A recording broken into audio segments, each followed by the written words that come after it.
Assalamu alaikum. Welcome to a new episode of Us That Tourist. We have a special episode today, inshallah. It'll be in English, so all you English-speaking guys will be able to enjoy this one, inshallah, and be a really interesting. Have a really interesting guest, so it should be a fun episode. شكرا للجميع اللي شاركونا. أهلا بكم في برنامج جديد من اسأل السائح. الحلقة اليوم حتكون بإنجليزي، فسامحونا اللي يتكلموا بالعربي، بس إن شاء الله أي حاجة تكتبوها أو أي سؤال حنحاول نترجمها للضيف، وبعدين حنديروا ترجمة للفيديو كامل اللايف، عرفتوا؟ بس خلوكم معانا واسألونا وإن شاء الله تكون حلقة حلوة. Today's guest is Farhan Chhabu. His tag is A Muslim Travels. It'll be a great topic, inshallah, today, discussing different things like his trip to Sri Lanka. And he's actually a very interesting, and Palestine as well. He's actually a really interesting character, mashallah. So it'd be good to speak to him and get to know a bit more about him and what he does. So without further ado, let's add in Farhan. بنضيف فرحان توا معانا من A Muslim Travels, inshallah. Hey.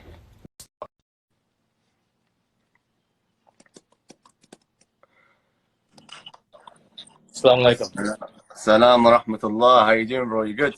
I'm doing good, bro. How are you doing? Yeah, not too bad, not too bad. You invited me, so you smashed it. Oh, really? Yeah. Got there before you. Yeah. And how are you doing, man? How's Perfect. things?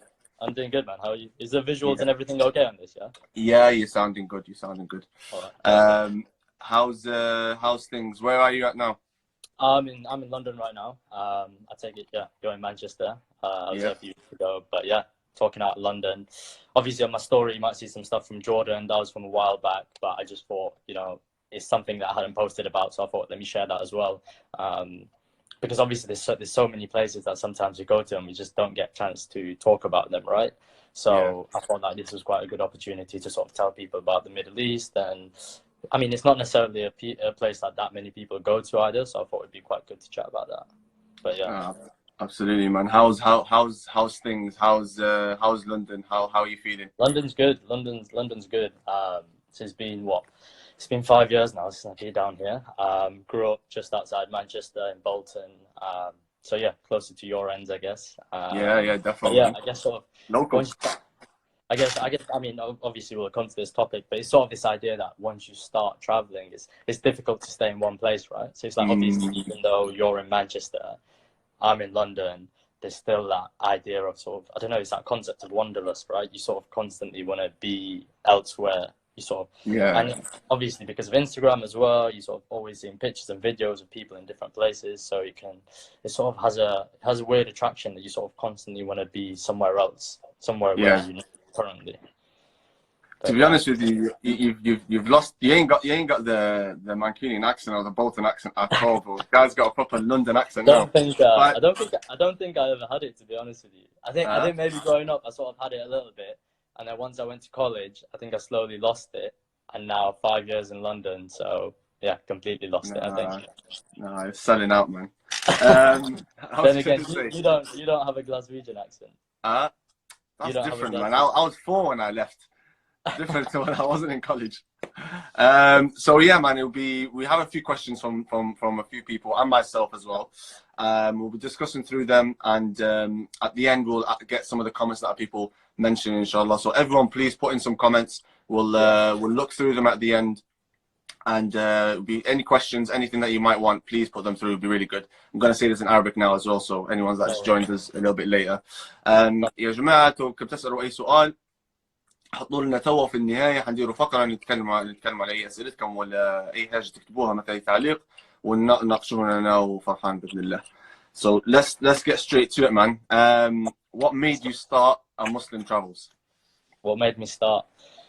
To be honest with you, I think it's sort of, I guess the whole idea around the Instagram page is one thing, but I think I always wanted something where Muslims could basically go to. And I think me and you are both sort of trying to tackle the same issue, and you were talking to Sarah like 2 weeks ago about it as well. I think there are sort of Muslims out there dealing with this issue, but mainly it's something that arises when you go abroad yourself as a Muslim and you realize that not everything's perfect for you, right? It depends where you go to. If you're in a Muslim country, everything tends to be a lot easier. You've got halal food, you've got mosque to read salah in, and it's a general atmosphere of being in a Muslim country is so much. It's just different. But I spent 4 months traveling the Middle East and Southeast Asia about 2 years ago. So this was solo travel. 3 months I spent in Southeast Asia, and to be honest, I didn't come across a single Muslim, and I think that was what made me want to start the page. Imagine being abroad. I was in Sri Lanka, I was in Indonesia, and obviously there's Muslims in Indonesia, there's Muslims in Malaysia, but I didn't meet people from like Europe or the Middle East traveling there. So I thought, why is it that there's so many people taking gap years, there's so many people going to these places, but there's hardly any Muslims traveling solo? And I was like, that's one thing that I wanted to try and tackle.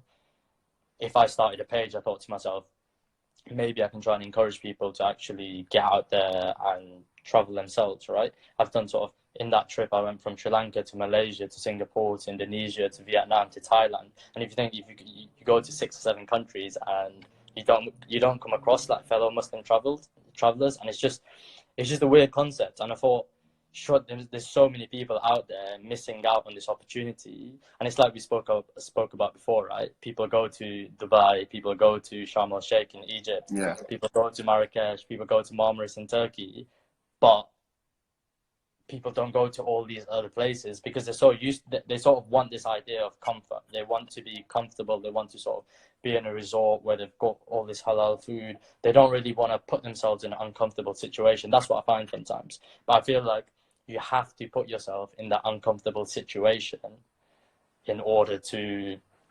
I noticed someone said slow down, so maybe I should.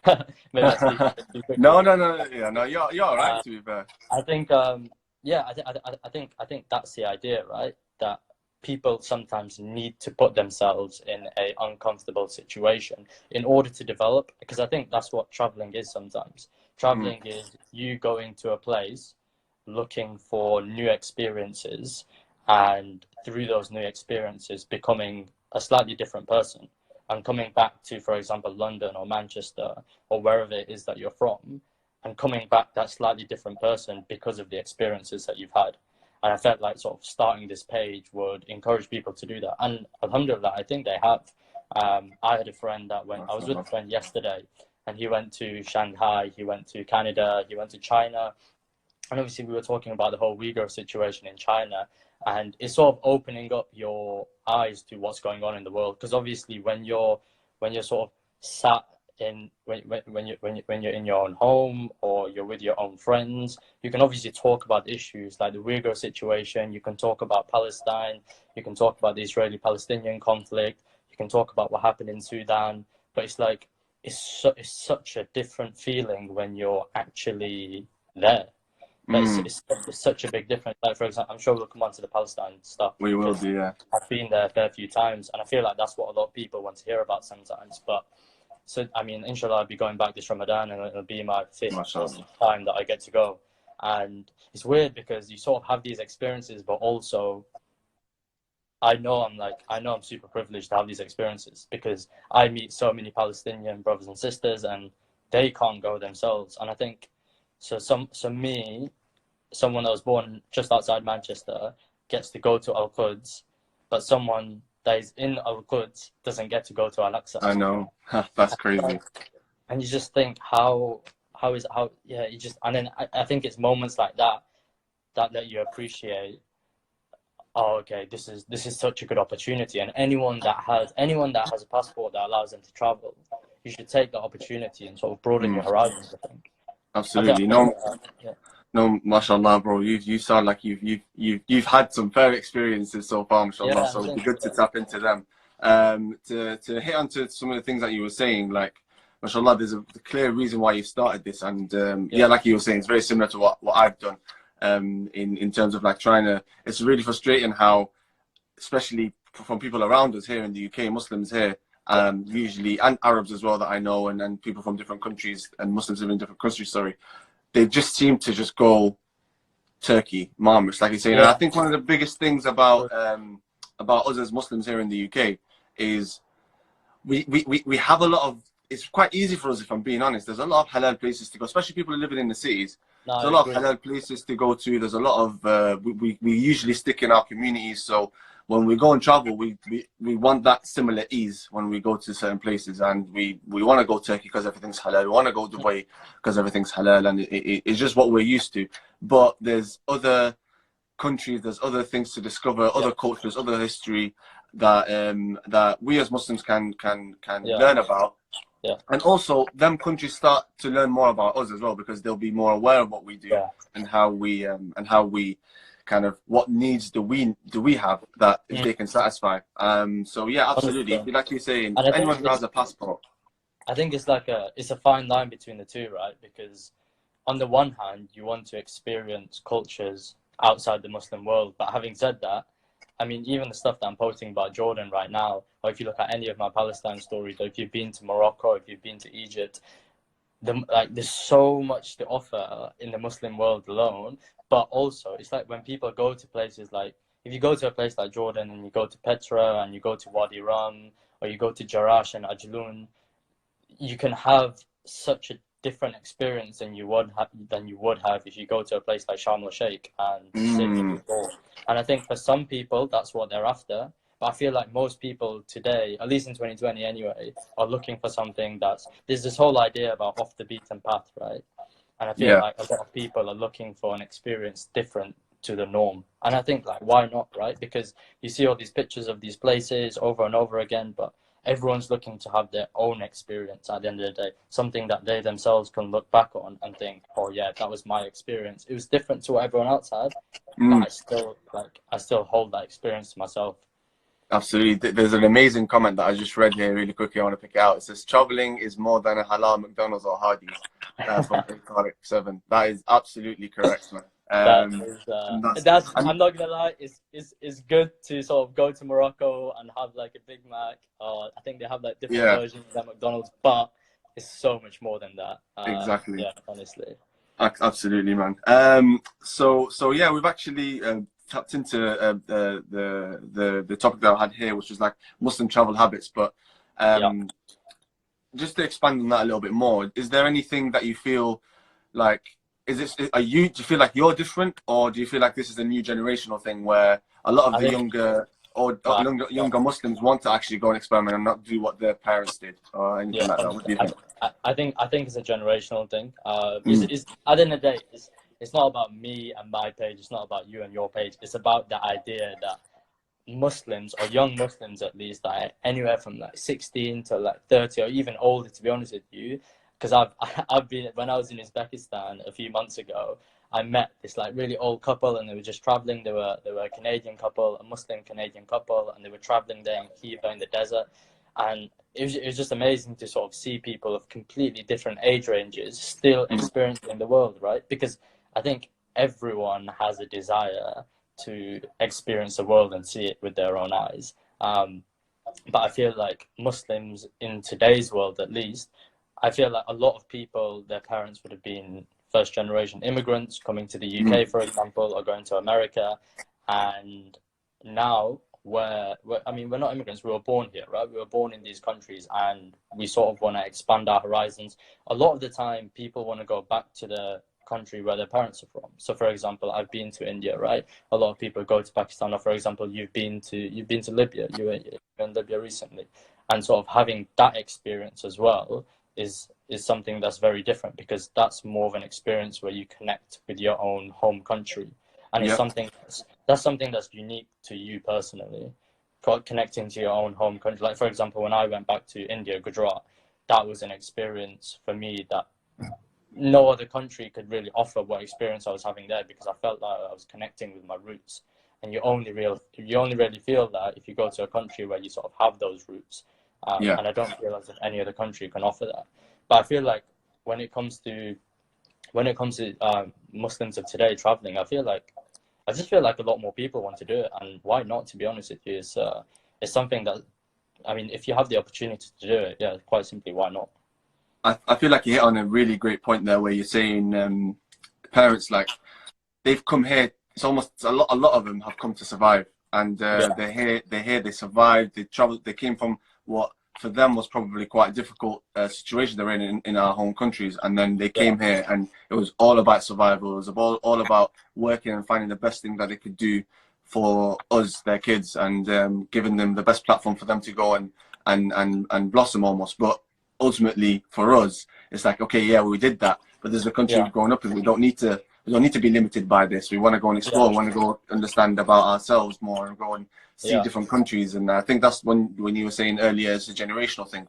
I completely agree. I mean, it's about the comment that's come up again about once you're sort of addicted to traveling, it's difficult to get rid of it. And it's so true, right? They call it the whole idea of the travel bug. But I feel like it depends which place you go to sometimes. Like sometimes you can go to a particular country and you might not necessarily love it. And I've had experiences like that. I've been to Russia. I've spent 2 weeks in Moscow. And I'll be honest, I completely hated it. I'd never go back. I studied Russian. I studied Russian for 6 years.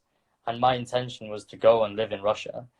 And imagine that. Imagine studying a language for 6 years and then you go there and then you find out that the atmosphere, the general ambience of how people sort of approach and feel amongst Muslims is a negative one. And that's the vibe that I got. So it's like, for example, we're talking about traveling in the Muslim world, in the Middle East and North Africa. I've been in situations where it hasn't been too comfortable being a Muslim, and Moscow is one of those cities, and it's not a place that I'd like to go back to. But I feel like you sort of have to experience that for yourself, and then make your own mind up about whether you'd actually enjoy it or not. But until you've been there, it's difficult to say. Do you know what it is? I think more Muslims need to go there. I think that's the answer to me. To me, it's like, it's a shame that not many people had that. It's a shame that you won and you didn't really enjoy the trip, and that people are quite ignorant ultimately because they've not seen many Muslims, or they're not interacting with many Muslims. Even though I heard there is quite a few Muslims, there is a Muslim community in Moscow. There's a huge Muslim community because of Central Asia, right? So you have a lot of Kazakhs who's going there mainly for work. So you do have a huge Muslim community, but in my experience, there was a huge immigrant Muslim community. It wasn't really like an inborn population there. And I feel that makes a difference as well, because when you have a huge immigrant Muslim community, they're treated very differently to how the locals would be treated. And that's the experience I sort of perceived anyway. No, absolutely. And like I was saying, I think the answer is we just need to go more. So you can't say you hate it and you don't want to go again. You're going to have to go again. You learned Russian now. You're the way in, man. I mean, it's like your trip with Japan, right? Japan's one country that constantly is highlighted as being a country that's doing a lot for Muslim travelers. And I feel like once more countries start taking this seriously, start noticing that there's so many Muslims that want to travel, we need to start catering for Muslims. We need to, like we discussed before, we need to stop putting like wine bottles in their rooms if we know that it's a Muslim guest. We need to try and cater to them a little bit more. And I feel like once that ignorance is removed, partially by people visiting these countries and sort of having that experience and informing them of that, then only after that happens will these countries start to realize that. But I think it's about time they started taking Muslim travelers seriously. Yeah, they will.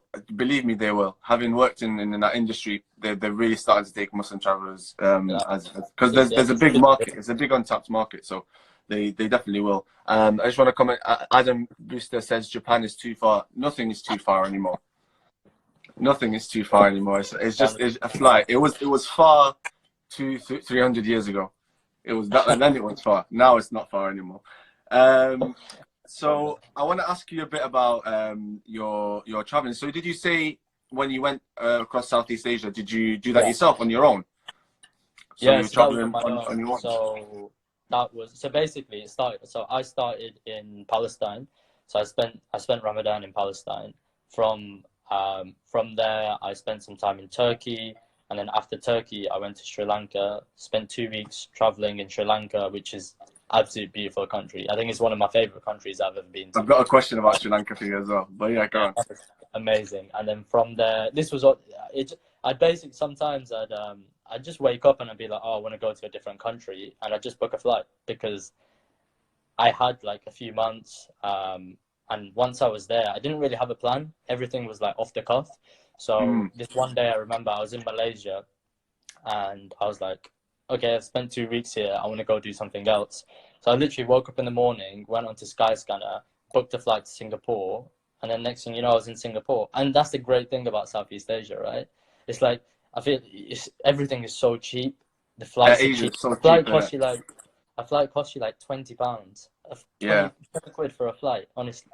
And then the food is cheap, the hotels are cheap, the people are amazing, hot weather, you have beaches. I mean, you've got everything there. So yeah, it was just basically hopping from one place to another. So from Singapore, went to Indonesia, and honestly, I fell in love with Indonesia. I just seen a comment that, okay, solo traveling once and never do it again. It'd be interesting if whoever added that comment, Adam Booster, if you can say why. Because I feel like you have different experiences traveling, right? So when I went solo traveling, I absolutely loved it, but that was only because of the people that I met along the way. These weren't people that I knew initially. So I was staying in a hostel, and I feel like that's something that Muslims have to overcome, because I feel like a lot of Muslims can be a bit hesitant to stay in a hostel because for example, my main concern, actually, this is the main reason why I started this page, because my main concern when I went to Southeast Asia for 3 months was, how am I going to stay in a hostel and read Salah? That was like my biggest concern. I was like, how am I going to be in a room with 10 people, 10 non-Muslims, and get up in the middle of a room and read Salah? And that for me was like a really scary thought at the time. And I was just thinking, how am I going to do it? How am I going to like just be in a room? What do I say to them? Like, do I just say, oh, by the way, I'm just gonna like take this little space here and I'm just gonna pray? Because obviously, like, these people probably haven't experienced that before. But once I did it for the first time, every time it just got easier and easier and easier. Yep. And then I started having conversations about Islam. I started having conversations with people that knew nothing about Islam, and then these conversations would end up going into like 3, 4, 5 a.m. at night in a hostel. And I mean, those sorts of experiences and those conversations that you have with people, I feel like that's like what we touched on earlier about Muslims going out there and influencing other people. I think this is a great way to do it. I mean, it's a great form of dawah as well, I think. I couldn't agree more with you. I've never experienced it until recently in Japan, and like, I've never been in a hostel in my life, never done anything like that in my life. Usually when I go travel, everything's booked before, hotel, everything. And like, when we went there, we only booked 4 nights and we didn't know what we were going to do next. So those 4 nights were in a hostel. We genuinely thought, like, I personally genuinely thought we would be booking a hotel after that. Like, that's it. That was just an experience. Let's just see what it's like, a hostel. We never booked a hotel again. Every single thing was a hostel, because the experience you get, the people, like you're saying, you're meeting and you're just talking to 4 or 5 a.m. like it's exactly like you're saying. Exactly. It's just an incredible experience, and and they're there like, you're a Muslim or why, and you start talking to them about it, and it's amazing. And you know, one of the things about praying as well, I had the same thing. We were praying outside. So we'd step outside and pray outside the hostel, in the street. We were doing that sometimes. But then we were just like, let's just, at night, it's like, before you sleep or anything, we just prayed, and it was calm. And one thing, to this day I can't believe, there was a Muslim woman and her young child in a hostel, and she was praying in the middle of in the room, like the first of all, a Muslim woman with her child in a hostel, in a small little boxes that we were staying in. Like, how was she doing that and sleeping? I completely rate it, man. I think the experiences like that stay with you for life. And honestly, like, they just stop. It's like an iman booster as well, in a way, to be honest with you. And I think so. Adam replied to his comment. He goes, he got bored very easily. And I can understand where that's from, right? Because I've been in places, mainly in Europe, to be honest with you, where if you don't necessarily meet the right group, it can be boring. And I'm 100% not denying that. Like, if you end up meeting a group of people, like I did when I was in Indonesia, I was in Yogyakarta, and I met there's 2 Swedish people, 2 Germans, and 2 Dutch. So it was a group of 7 or 8 of us, and it was such a good group. We clicked so well that I was supposed to be in Indonesia for a week. I ended up staying there for a month. Wow. Like, just out of the blue. So I went all the way from the west of the country all the way to Bali.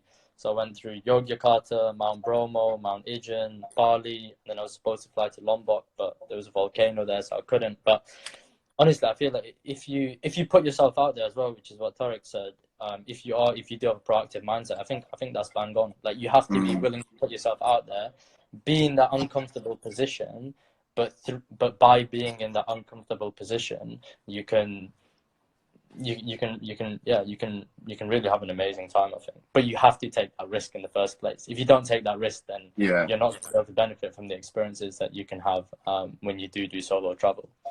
I want to ask you something about your solo travel trip. So you said, how long were you gone for, and how did you plan it? I know you said you didn't plan specific places, but honestly, did you work beforehand? Got a bit of a budget? How did you go about it?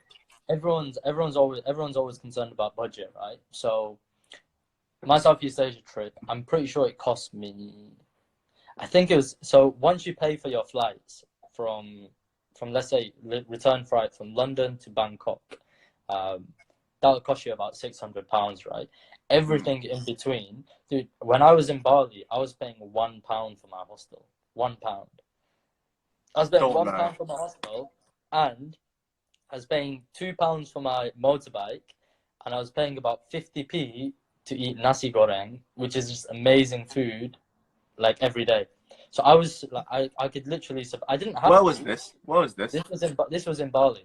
Honestly, I was surviving off like, I was like really enjoying my life off about £5 a day, and I'm not even joking. Honestly. Oh my days. And where did you go? Like, what sort of areas did you go? Was it in like the bigger cities? Was it in the smaller little areas around it? No, so as in like the thing is with Bali, it's really good value for money. And honestly, it's really good for Muslims as well. Lots of halal food. There's a few mosques dotted around. Most of Indonesia is Muslim, but most of Bali isn't. But they're aware of what halal is and what haram is. They're aware that you need to praise Allah, so you don't have to feel uncomfortable in that environment. Honestly, it's such a cheap and good value. Like, a lot of people go there for their honeymoon because you can stay in like really nice villas for like 20, 30, 40 pounds a night, and like it's amazing, man. It's amazing. Wow. So yeah, tell me, how did you with the budget? How did you work so that? With the budget, I probably, over the 4 months, I probably spent, I didn't really track it, but I probably spent about like £2,500 over 4 months. Wow. Including accommodation, pay for food, everything. Yeah, I mean, it's like, it depended which country I was in, but for example, if I was in Indonesia, I'd be spending like £5-10 a day. If I was in Singapore was a bit more expensive, because, like, rent's really expensive. When I was in Vietnam and Thailand, that was quite cheap. The food was cheap. Hostels are cheap, and like your motorbikes, so that's essentially your transport. That was all really cheap as well. So I feel like when I ask a lot of people, yeah, you're gonna go on holiday, and a lot of people's responses are, I need to sort out my budget. I don't have the money, or I don't have the funds, because I have to pay the bills, and I have to pay money towards my family. And I understand all of that. Everyone has their own limitations, right? But if you can set aside a few £100 just by cutting down on small stuff like food or clothes, instead of buying a jumper for £40, just don't buy it. And if you do that a few times, it adds up. Don't freeze to death, obviously, innit? Like, obviously, buy a jumper if you need it, but it's a matter of priorities, I think. Yeah. And also choose a destination where it's not expensive. We talked about Dubai earlier. Dubai is going to cost you £1,500. I could travel for 2 months for £1,500. Like, your choice. You could either go to 5 different countries for £1,500, or you can go to one city for £1,500. So you have to weigh up the options. Are you looking for luxury, or are you looking for experiences? And I think I think you need to make that decision. Absolutely. I have another question. If you were to kind of your experience of traveling to all these countries at once, would you recommend, so that's something I'm actually thinking for myself as well, and for everyone here, if you guys are interested, would you travel to all these countries at once, or kind of do them almost one by one, or maybe in twos? Because that area does seem quite similar, and it might be all a blur if you do it at once. Or what do you think? I'd honestly do it all at once, and the reason is, you don't know what's going to happen in 2 years' time. You don't know if you're going to be like, you don't know what's going to be holding you back. If you have the opportunity to do it all now, I'd do it all now. That's essentially what I did 2 years ago, right? Just before I started work in London, I thought, okay, I've got 4 or 5 months. As the day after I finished my university exams, I flew to Palestine. It's literally the day after. I didn't waste any time. And then I came back 2 weeks before I started work. So you never know what opportunity is gonna come up, and whether you're gonna have the time in 2 years' time as well. So what I do it now. Like as long as you can afford it, I say do it. And to be honest with me, for example, even though I'm working full time in London now, I'm planning on like taking some time off from work to go traveling again. But that's because, I mean, it's like Tariq said earlier, right? Once you have the travel bug, once you start appreciating how good an experience it is when you go to these places, all you want to do is keep going back. And for example, there's certain places, and we haven't touched upon it right now, still about Palestine. Yeah, go for it. I'd love to talk about it because someone asked me when I put the post up as well. Of course. About Palestine.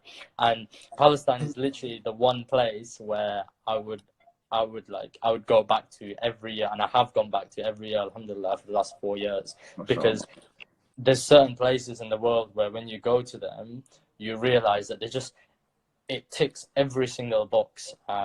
And for me, as a Muslim at least, anyway, Palestine was that place where it has this attraction where until you actually go there, I just feel like until you actually go there, you can't relate.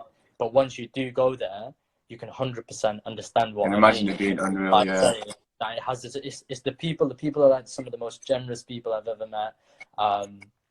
Obviously, being in the environment of Masjid al-Aqsa, being in Al-Quds, going to like Masjid Ibrahimi, visiting Hebron, visiting Ramallah, visiting Bethlehem, but also, you know, trying to aid Palestinians as much as you can as well. That's like a huge part of why a lot of people go. I feel like it's such a wholesome experience that it only leaves you wanting to go back. So when you go there, like, where do you go? How long do you usually stay for? Where do you stay? And is it in a hotel? Are they accommodating? How does it feel with obviously we know about the occupation, but not going into that in too much detail. But just like, how does it feel atmosphere wise? And it's funny that you touched upon the occupation, and to be frank, that's probably something that I probably don't want to like.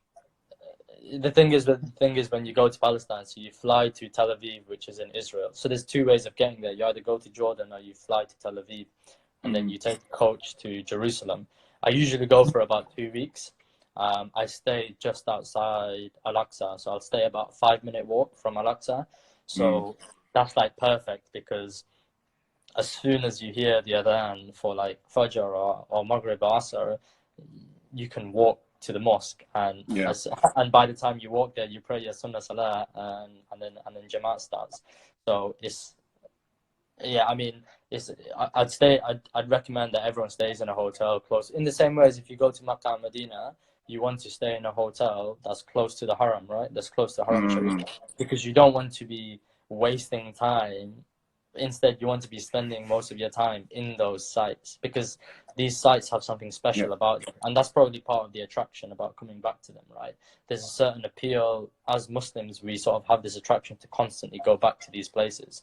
And I haven't had the experience of going to Makkah and Medina, so I can't talk about that. But my experience of going to Jerusalem and Al-Quds is I've never been to a place like that, honestly.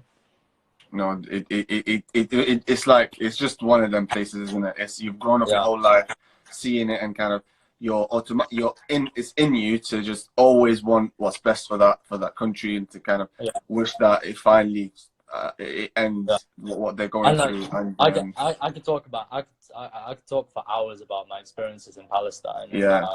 But I mean, I'd recommend, if there's people watching this, I'd recommend to sort of go on my page and check out the highlights. I think that gives a good idea of sort of the experience I had in Palestine. There's obviously there's the side of occupation to it, and it's probably something that people don't.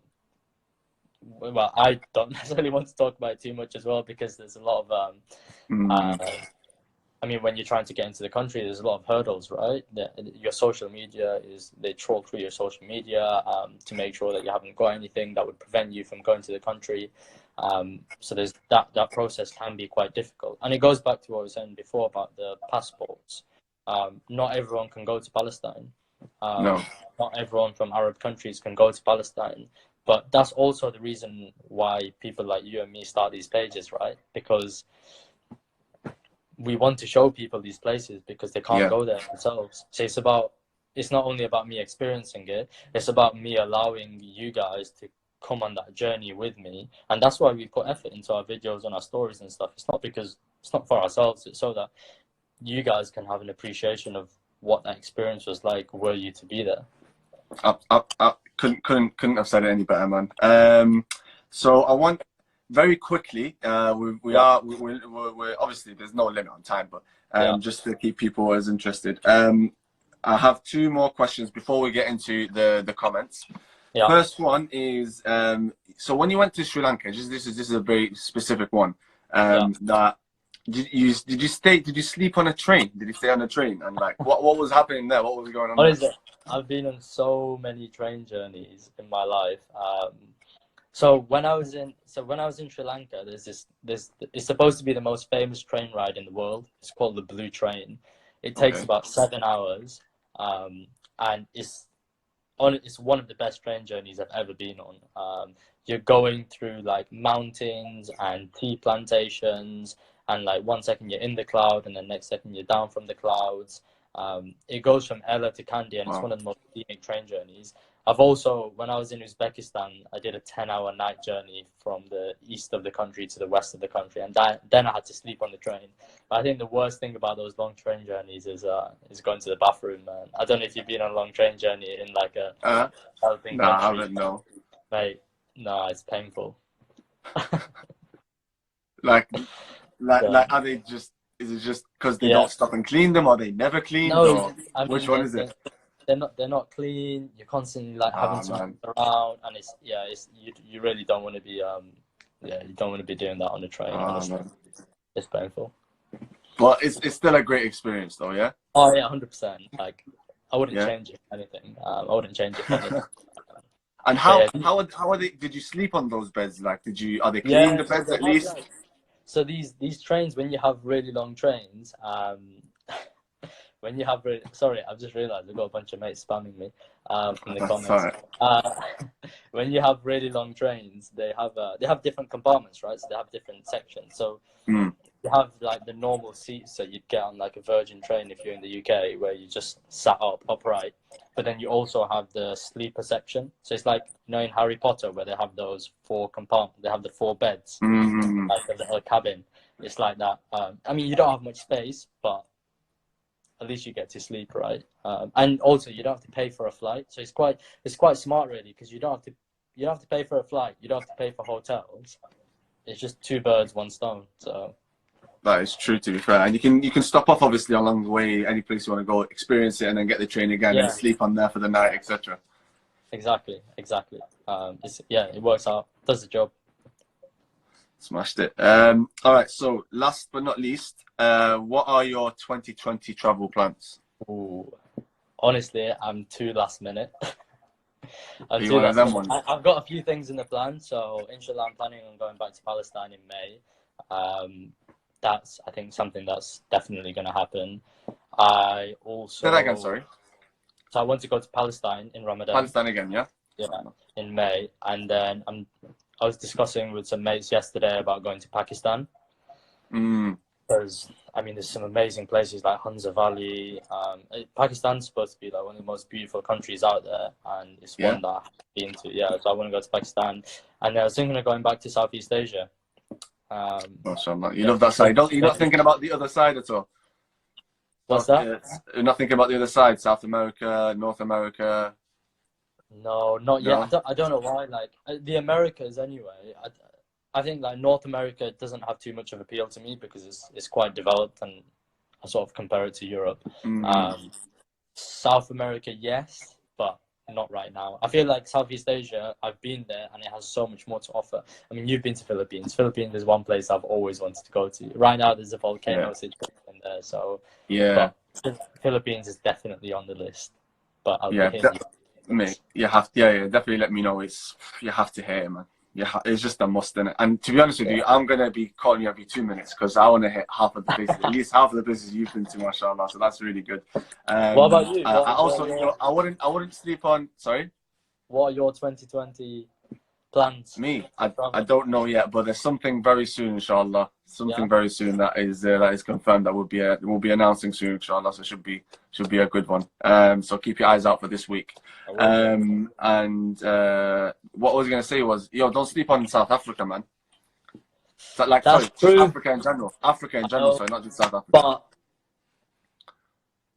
Africa tends to be a lot more expensive than any other place because there's you have to do everything formally, right? You have to sort of do it. I don't know about South Africa, but if you want to go to like if you want to go on like safari tours in sub-Saharan Africa, because of like certain safety issues and stuff as well, they tend to be quite expensive. I feel like Africa's or sub-Saharan Africa, at least, is something that I'm holding off for the time being. Doing all the cheaper places right now whilst I have a limited budget. And then maybe once I've got a bit more money in the bag, do Africa. Definitely. And North Africa as well. Yeah? So that's one day, inshallah, as well. One day. Libya, inshallah. Maybe not yet, but soon. You have to come. So that's it with the questions from that we have from before. But let's see if there's any comments from people here. Guys, shoot your comments. I'm gonna go through them now all quickly, and to see if there's anything that that we can discuss. People asking where are you from. I'm from just outside Manchester, but ethnically Indian. Amazing. What else is there? Have you been in India? Yeah, I was in India a few years ago. I was in India a few years ago. I was there for like 3 weeks. Beautiful place, like Agra, Jaipur, Delhi, and I sort of did like a 2-week road trip there with my family.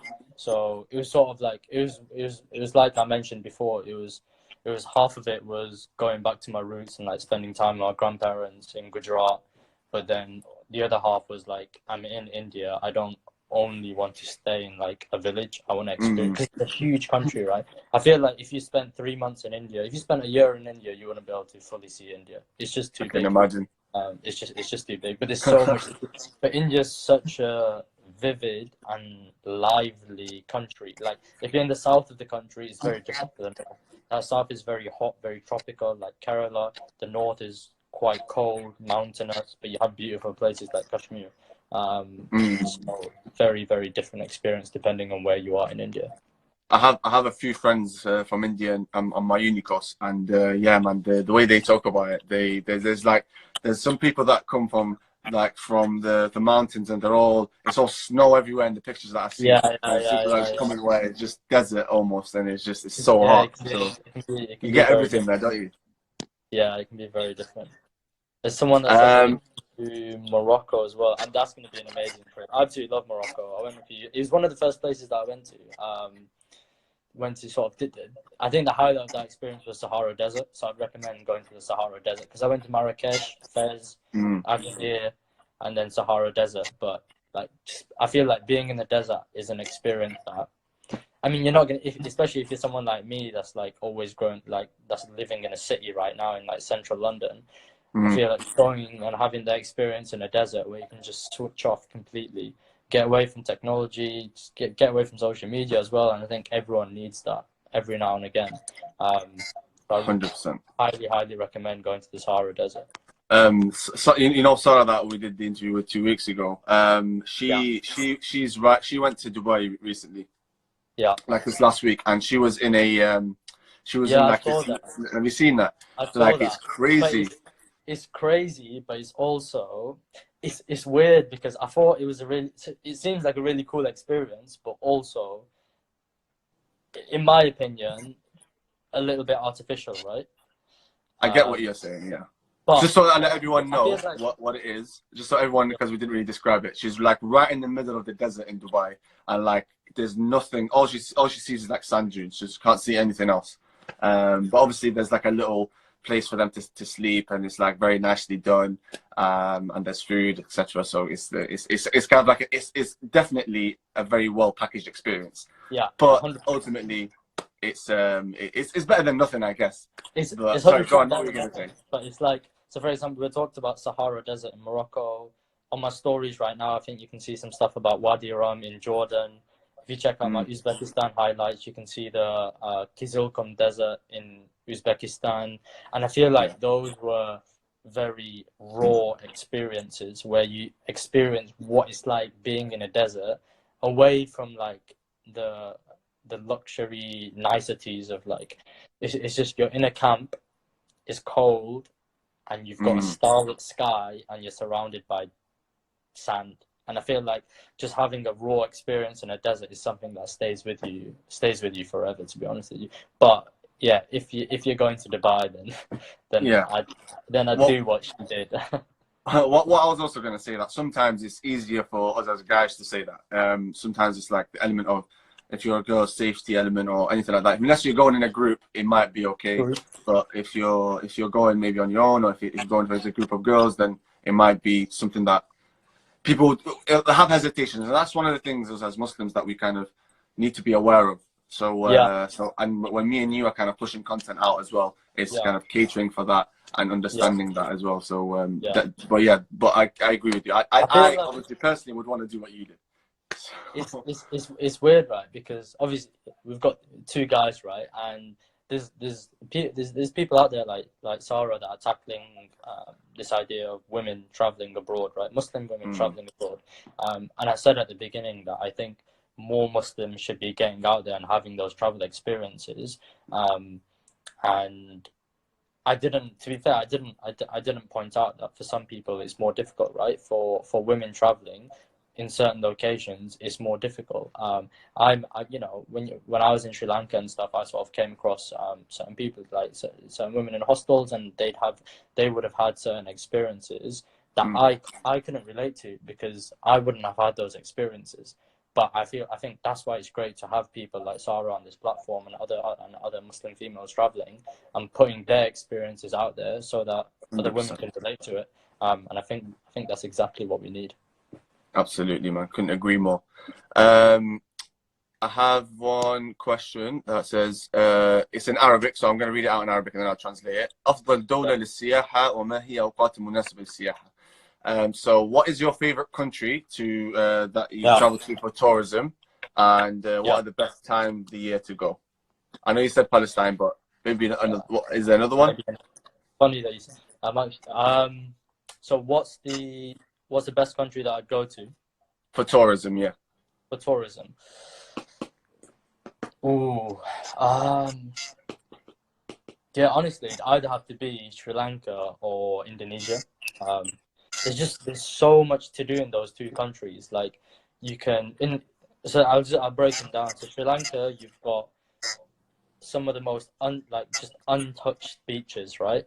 You go to Dubai, or you go to like Sharm el Sheikh, or you go to other places in Europe like Spain or Portugal, and you have beaches that are quite busy.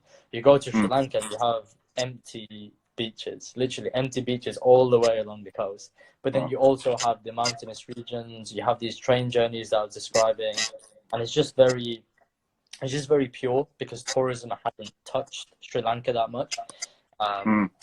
Like, people do go there, but not as many people as somewhere like Spain or Portugal. So I feel like it's a good destination to check out. And Indonesia, because it's honestly, it's such a good country. Traveling as a Muslim, where you've got like a masjid every 50 meters. All the food is halal. You've got, like, if you check out my story highlights as well, I hiked 2 mountains there, Mount Bromo and Mount Idris, and that was like one of the best days of my life, honestly. Like, being able to climb to the top of a volcano and seeing a volcano with your own eyes for the first time is, I don't know, there's just something like, when you sort of have that experience with nature, because a lot of people go to like, they'll go to like places like Dubai and stuff, and it can be a bit artificial. But when you have that experience with nature, whether it's like a mountain or forest or volcano, or the sea as well, I feel like that's a very, very good experience. And, so, and yeah, those are my... No, they sound amazing. I need to go to both of them ASAP. And the one thing that I want to say though, before people think we're hating on Dubai, it's not that we're hating on Dubai. Like, I actually really enjoy when I do go. The funny thing is, so I'm considering moving abroad, and inshallah I will be moving abroad this year, and Inshallah. Dubai is one of the locations that I'm considering.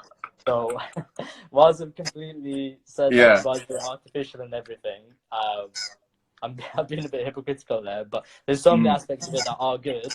I'm planning on going there for like work and stuff. So it's quite different. But yeah, maybe I mean, it's an international city. It's built itself in the last 20-30 years into being just so huge, and it ultimately it does provide things that are easy for us as Muslims specifically, and it's and as a location as well, like you can just travel anywhere around the world from there, so it's definitely ideal. So I'm not hating on it too much. I just personally, from a point of view of like, you can always go there. It's something I'm that hating on it a little bit though. I'm not gonna lie, just a little. Yeah, it's just a tiny bit, not too much in it, because like ultimately, I'll tell you this. Yeah, I went in 2010. I went in 2010 with family, and I loved the experience. Right, it was sick. We were going out eating all these like really nice restaurants and like that normally you can't eat here. Like someone was saying, Hardee's and McDonald's halal. Like it's just your head is going crazy. But I went again in 2018, and it was obviously more built up, but I was like, it just lacks soul. Obviously, I've grown up in that time. I mean, it just lacks soul. It's just all glass buildings. You know what I mean? So I was there last year for like 3 days. It was very short, but I went in July, and July is not. Oh, I went in April, and that was tough, man. I can't imagine. It was 45 degrees, and I'm used to Bolton weather, right? I'm used to 5 to 10 degrees. Raining, 24/7 degrees, and it was just it was crazy. Someone's mentioned about Peru, Istanbul. I know so many people that have been to Peru, and they've said it's amazing, really really good. Shout out all my Peruvians. I have so many from my uni. They're my go-to guys. They're my go-to guys, Peruvians from uni. So I need to go visit. That's a must. Inshallah, like that has to be. And then finally Istanbul as well. Istanbul's like a city that you can't go wrong with Istanbul, to be honest with you. No, you can't. You can't go wrong with it. Amazing food, amazing history. You've got beautiful mosques there. You've got the Bosphorus Sea. You can go on ferry rides. You can't go wrong with it, man. Definitely not. All right, man. Thank you, everyone who's commented. Thank you, everyone who's joined us. It's been an amazing chat, man. I actually loved it. Like, it's having someone on the same wavelength. I don't know why it's taken so long. I don't know why it's taken so long. I don't know either, man. This should have happened much time ago. So I really appreciate it, and go and tell everyone a bit about your page. Really, like, how can they follow you?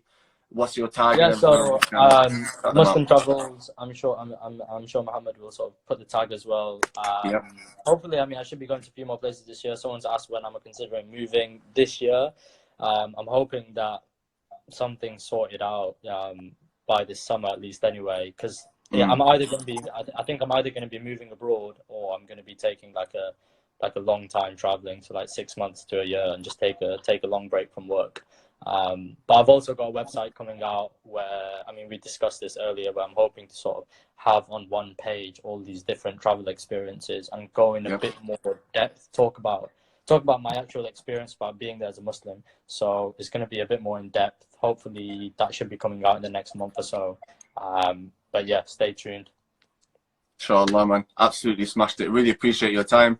Thanks again, like I said, to everyone who joined us. Make sure you check out our Muslim Travels on Instagram. That Muslim Tourist, make sure you follow us as well. And man, until next time, I appreciate it. Thank you all. Thanks again, bro. It's been a pleasure. Thanks for all the comments, everyone, guys. Thank you. All right. Cool. Good night. Enjoy your last end of your weekend. See you in a bit. Thanks all.